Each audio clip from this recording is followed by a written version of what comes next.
அனைத்து இந்திய அண்ணா திராவிட முன்னேற்ற கழகத்தின் இரட்டை இலை சின்னம் மிகப்பெரிய பூகம்பமாக வெடித்திருக்கக்கூடிய நிலையில் திடீர் திருப்பமாக இரட்டை இலை சின்னம் பன்னீர்செல்வம் அவர்களிடம் ஒப்படைப்பதற்கான அனைத்து ஏற்பாடுகளையும் பன்னீர்செல்வத்தின் ஆதரவாளர்கள் தேர்தல் ஆணையத்திடம் முறையிட்டு இருக்கிறார்கள். அதிகாரப்பூர்வமாக அனைத்து ஆதாரங்களும் எங்களிடம்தான் இருக்கிறது என்றும் நீதிமன்றத்தையும் தேர்தல் ஆணையத்தையும் எடப்பாடி பழனிசாமி அவர்கள் ஏமாற்றிவிட்டார் என்றும் இரட்டை இலை சின்னம் எங்களுக்கு ஒதுக்கப்படாமல் இருந்தால் நாடாளுமன்ற தேர்தலில் இரட்டை இலை சின்னத்தை முடக்கப்பட வேண்டும், அதுதான் சரியாக இருக்கும் என்றும் இன்று அதிகாலையிலேயே பன்னீர்செல்வம் தரப்பினர் தேர்தல் ஆணையத்திற்கு கடிதம் ஒன்றை அனுப்பியுள்ளனர். கிட்டத்தட்ட அதிமுக 2021 சட்டமன்ற தேர்தலில் தோல்வியடைந்த பொழுது அதிமுகவில் இரு அணிகளாக பிளவுபட்டது. காரணம், அதிமுகவின் பொதுச் செயலாளராக தேர்வு செய்யப்படுவதற்கு முன்பாகவே அதிமுகவின் எதிர்க்கட்சி தலைவர் என்ற பொறுப்பை யார் வகிக்க வேண்டும் என்ற குளறுபடியும் இருந்தது.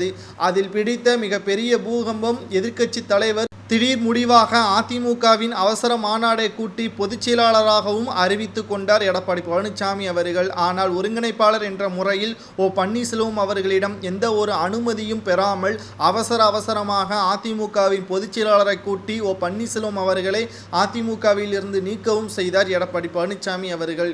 கடும் கோபமடைந்த பன்னீர்செல்வம் அவர்கள் தனக்கென ஆதரவாளர்களை திரட்டி எடப்பாடி பழனிசாமி அவர்களுக்கு எதிராக புரட்சிகளையும் ஏற்படுத்தினார். ஆனால் முன்னாள் அமைச்சர்கள் பெரும்பாலானோர் பன்னீர்செல்வத்திற்கு எதிராக இருந்ததன் காரணமாக நீதிமன்றத்திலேயே கடைசியாக முறையிட கடைசி வாய்ப்பாக ஏற்படுத்தியது. ஒன்றல்ல இரண்டல்ல, கிட்டத்தட்ட 10 வழக்குகள் பன்னீர்செல்வம் அவர்கள் எடப்பாடி பழனிசாமி அவர்களுக்கு எதிராக வழக்குகளையும் தொடர்ந்திருக்கிறார். அந்த வழக்கு தற்பொழுது வரை நடைபெற்று கொண்டுதான் இருக்கிறது. அதிமுகவின் பொதுக்குழு செல்லாது, அதிமுகவில் எடப்பாடி பழனிசாமி பொதுச் செயலாளர் ஆனது செல்லாது என்ற அடுக்கடுக்கான வழக்குகளை தொடர்ந்தாலும் எடப்பாடி பழனிசாமி அவர்களை வெற்றியடைந்தார். காரணம், பணம் மற்றும் அதிமுகவின் முன்னாள் அமைச்சர்கள் ஆதரவுகள் பெரும்பான்மை இருக்கக்கூடிய நிலையில் எடப்பாடி பழனிசாமி அவர்கள் வெற்றியடைந்து விட்டார். ஆனால் இறுதியாக இரட்டை இலை சின்னம் பன்னீர்செல்வம் அவர்களிடம்தான் இருக்க வேண்டும். அதிமுகவின் ஒருங்கிணைப்பாளர், அதாவது கட்சியில் இருந்து எடப்பாடி பழனிசாமி அவர்களால் பன்னீர்செல்வம் அவர்கள் எதற்காக நீக்கப்பட்டார் என்ற மிகப்பெரிய ஒரு கேள்வியே இருக்கிறது. ஆனால் இன்று வரை அதற்கான விடையை எடப்பாடி பழனிசாமி தரப்பினர் நீதிமன்றத்தில் கொடுக்கவில்லை. அந்த வழக்கு தான் தற்பொழுது வரை நீதிமன்றத்தில் நீட்டிக்கப்பட்டு இருக்கிறது.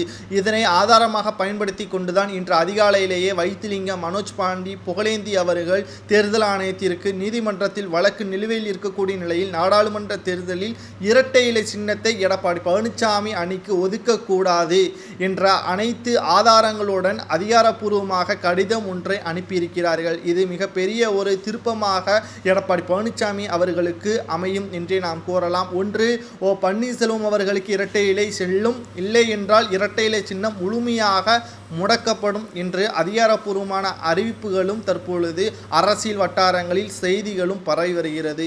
கிட்டத்தட்ட 3 ஆண்டுகளில் மிகப்பெரிய பிரச்சனை இறுதி கட்டத்தை எட்டியுள்ளது என்றே நாம் கூறலாம். காரணம், ஈரோடு கிழக்கு தொகுதி இடைத்தேர்தலில் கூட நாம் பார்த்திருக்கலாம், இரட்டை இலை சின்னம் 2 பேருக்கும் பொதுவானது என்றுதான் தேர்தல் ஆணையம் அறிவித்தது. காரணம், ஒருங்கிணைப்பாளர் என்ற முறையில் வேட்பாளர்களின் பிஃபார்ம் கையொப்பமிடுவது பன்னீர்செல்வம் அவர்கள் தான். அதேபோல் தான் நாடாளுமன்ற தேர்தலிலும். ஆனால் இடைத்தேர்தலில் எடப்பாடி பழனிசாமியின் ஆதரவாளரை வேட்பாளராக நிறுத்தட்டும், வெற்றியடையட்டும் என்று பெருந்தன்மையுடன் விட்டுக் கொடுத்தார். ஆனால் பணத்தை பெற்றுக்கொண்டு எடப்பாடி பழனிசாமி அவர்கள் தகுதி இல்லாதவரை வேட்பாளராக அறிவித்து ஈரோடு கிழக்கு தொகுதி இடைத்தேர்தலில் கிட்டத்தட்ட 56,000 ஓட்டுக்கள் வித்தியாசத்தில் மாபெரும் தோல்வியடைந்து, வரலாற்றில் இதுவரை அதிமுக தோல்வியடையாத தொகுதியில் தோல்வியடைந்து எடப்பாடி பழனிசாமி அவர்கள் புரட்சித் தலைவர் ஜெயலலிதா அவர்களுக்கு அவப்பெயரை ஏற்படுத்தி தந்தார் என்ற பெரும் குற்றச்சாட்டும் பரவியது.